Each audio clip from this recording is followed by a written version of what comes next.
What led to the trucking recession in 2023, you might ask? Well, the answer isn't as straightforward as one might think. It's a series of events, a domino effect if you will, that snowballed into a full-blown recession in the trucking industry. The first domino to fall was an unusually warm winter, which led to a significant drop in diesel prices.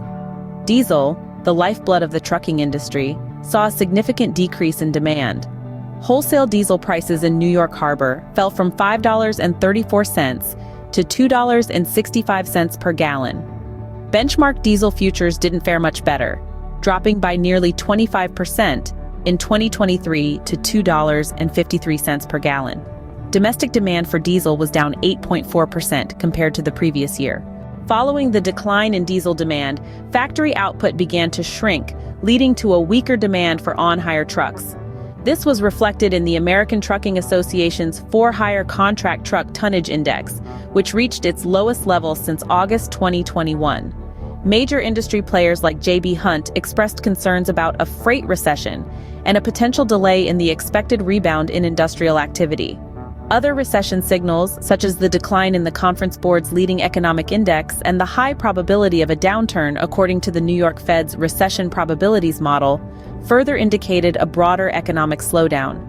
As the freight recession worsened, trucking employment and retail demand fell, indicating a deepening crisis in the industry.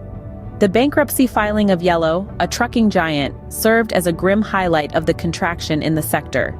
Retail demand for trucking decreased, suggesting the freight recession would continue throughout the rest of the year. Employment opportunities for truck drivers dwindled, with fewer new jobs available. However, amidst the gloom, there was a glimmer of hope. This downturn was perceived by some as a reversion to pre-pandemic trends, as online retail sales returned to 10-year averages. From this perspective, the downturn could be seen as a normalization rather than a catastrophe for the trucking industry.